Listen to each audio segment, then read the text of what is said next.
Snagging a role like the Joker is something that can make or break your career. It's a daunting task and easy to mess up. But what happens after you wash all the green dye out of your hair? From Cesar Romero to Joaquin Phoenix, here's where all the actors who played the Joker are today. Cesar Romero stepped foot in Hollywood in 1934.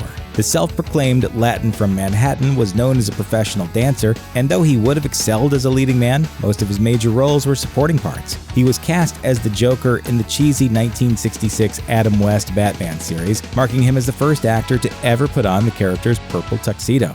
Have you heard this one? It'll kill you, Batman! Romero refused to shave his famous mustache for the role, so the crew simply had to slather the lip hairs with white makeup, thereby creating the good old "can you spot the Joker's facial hair" drinking game. Hey, he did have a great mustache, but don't confuse Romero's protectiveness of his facial hair with prima donna behavior. He loved camping it up as the Joker, and reportedly wasn't a fan of how later interpretations took the character in a darker direction. By all accounts, Romero lived a long, fulfilling life, passing away in 1994 at the age of 86. Jack Nicholson's Joker might seem campy today, but back in 1989, his snarky and murderous depiction of a gangster clown shocked the world and redefined the Joker in a big way.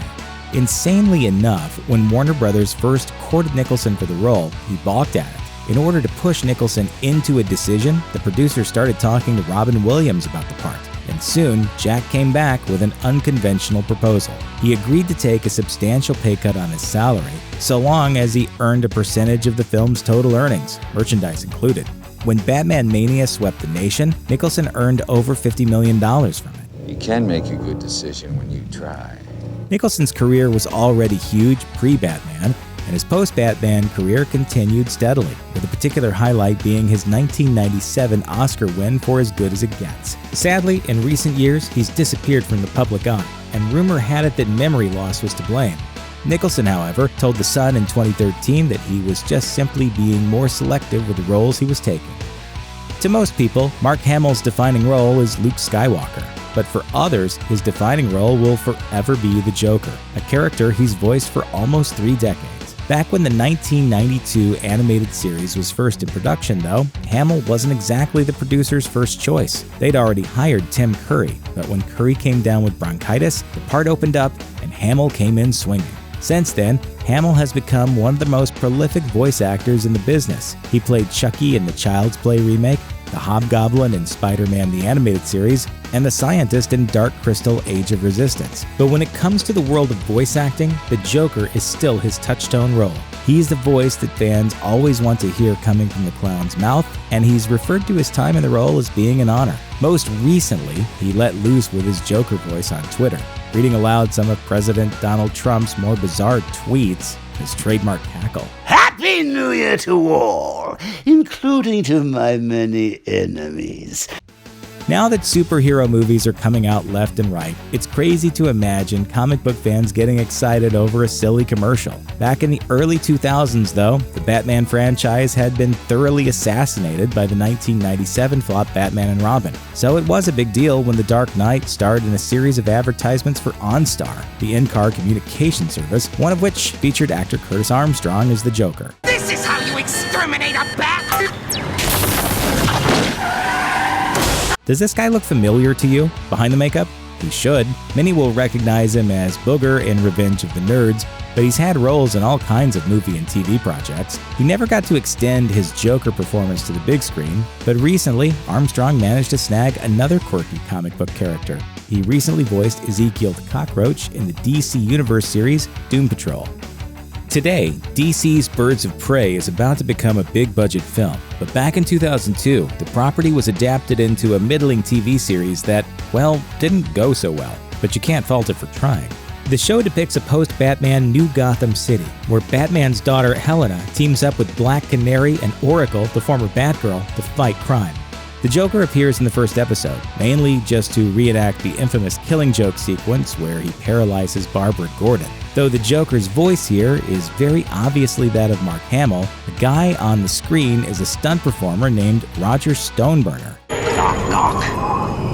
Who's there? Batgirl. Past tense. Wait, why have Hamill dubbed the role instead of just playing it outright? Who knows? But hey, at least it gave Stoneburner a fun opportunity. Since then, he's continued doing stunt work for such films as Step Brothers and Ocean's 13. Remember that whole dearth of Batman cinema in the early 2000s? This bat starvation is why people got so revved up about Batman Dead End, a glossy fan film that premiered at Comic-Con and even garnered praise from Batman mega fan Kevin Smith. In retrospect, the short is rather silly, considering it ends with Batman facing off against the Alien and Predator, of all things. However, Dead End's creepy depiction of the Joker, as played by Andrew Koenig, was widely praised, and at one point it even initiated a brief fan campaign to get Koenig cast in a feature film version. Koenig, by the way, wasn't new to acting. The son of Star Trek alum Walter Koenig, he famously played Richard Boner Stabone on the TV sitcom Growing Pains. Koenig tragically died in 2010, reportedly taking his own life after struggling with depression. The 2004 cartoon The Batman had some big shoes to fill as the heir to the acclaimed Batman the Animated Series. In order to stand out, it had to reinvent the wheel. Nowhere was this more evident than in The Batman's radical take on the Joker, which broke from classic interpretations to depict the clown as a nightmarish, barefoot, acrobatic figure with the voice of Michael Richardson. That said, the show's decision not to cast Mark Hamill chafed a lot of fans, one of whom was Richardson himself. Takes after his pa, wouldn't you say? In an interview with Geek Mom, Richardson said that he was so deeply upset about Hamill losing the part that he poured all of his grief and rage into his Joker audition, which, ironically, resulted in such a fascinating performance that he was cast. Hamill aside, Richardson's Joker voice was one of the most unique and layered offerings the character has had, and Richardson loved playing the role. Besides, it's cheaper to hire a new one. Richardson has continued doing voice work ever since, with some of his bigger roles being the Teenage Mutant Ninja Turtles bad guy Shredder, the animated version of Groot, and a few parts in various Transformer projects. The 2008 animated series Batman the Brave and the Bold was a throwback to the zany Silver Age comics of the past, complete with a smiling Batman, Batmite, and for the first time in a long time, not-so-lethal Joker, who at one point even teams up with Batman to stop a fellow criminal mastermind from upstaging him. I always blow away the competition. Hey, no matter what era you're in, those sorts of ego-driven shenanigans are pure Joker. With an authentic 60s design inspired by the work of Dick Sprang, this Joker's voice was supplied by veteran voice actor Jeff Bennett. Now, whether you know Bennett's name or not, you've heard his work. Most famously, he was the voice of Johnny Bravo in the 90s cartoon of the same name.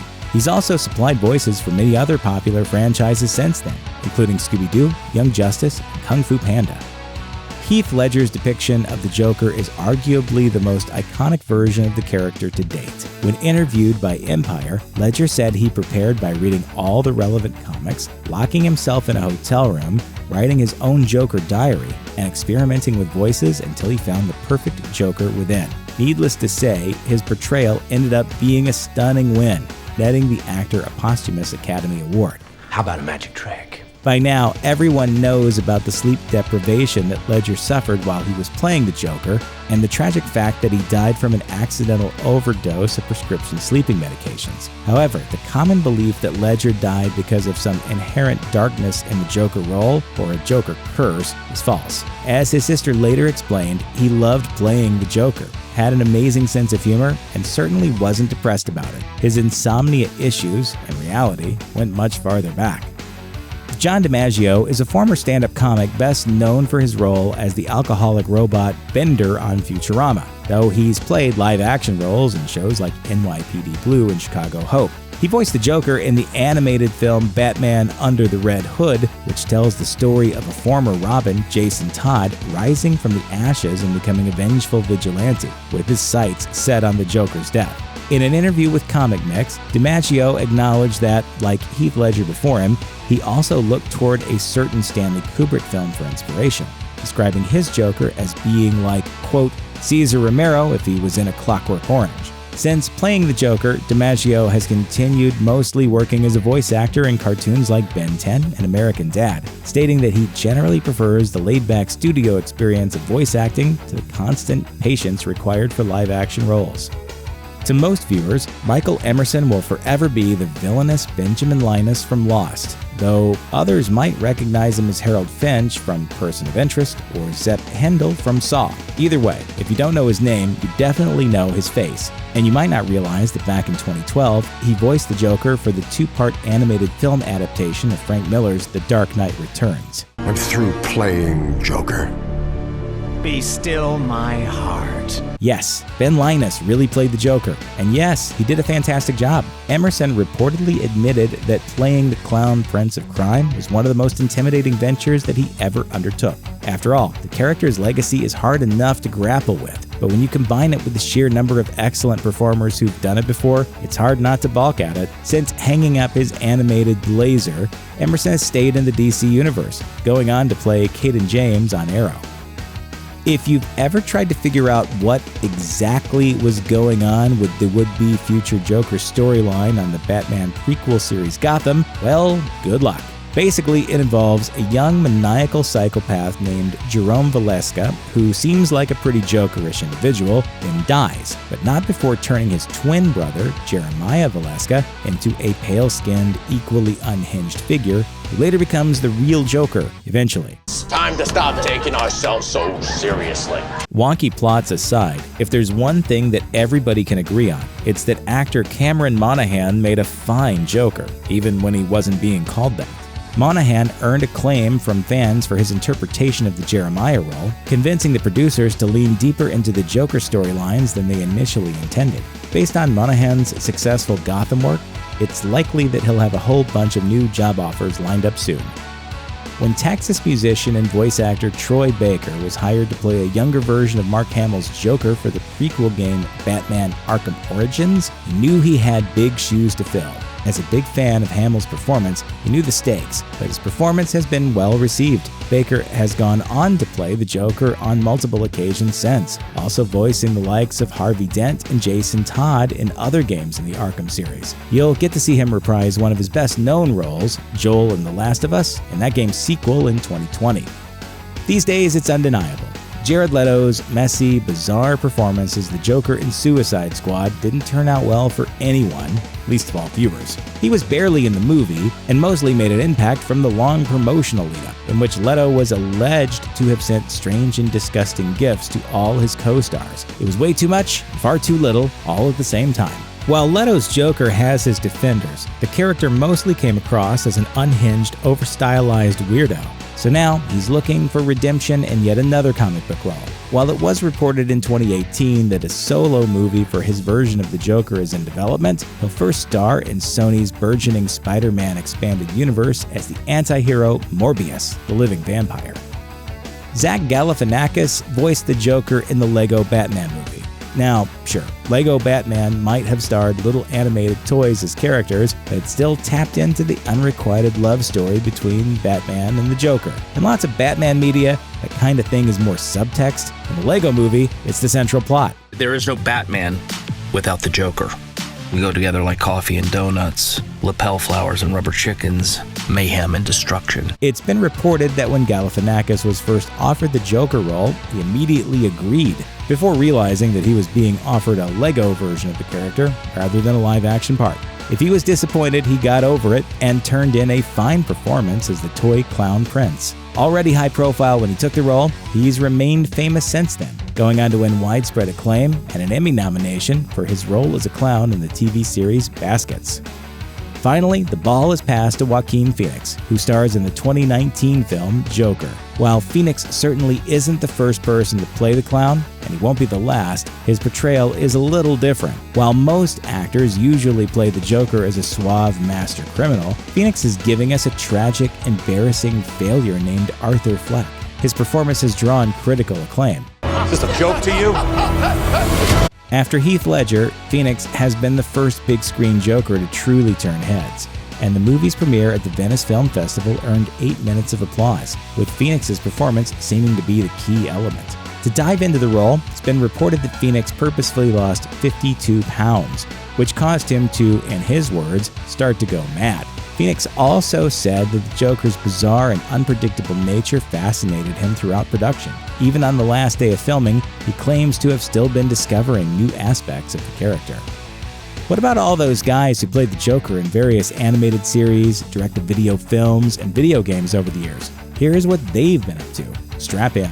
Lenny Weinrib voiced the Joker and Mr. Freeze on the 1997 animated series The New Batman Adventures. He passed away in 2006 after giving voice to Captain Crook in McDonald's commercials, Scrappy Doo on Scooby-Doo shows, and the title character on the wacky HR Pufnstuf.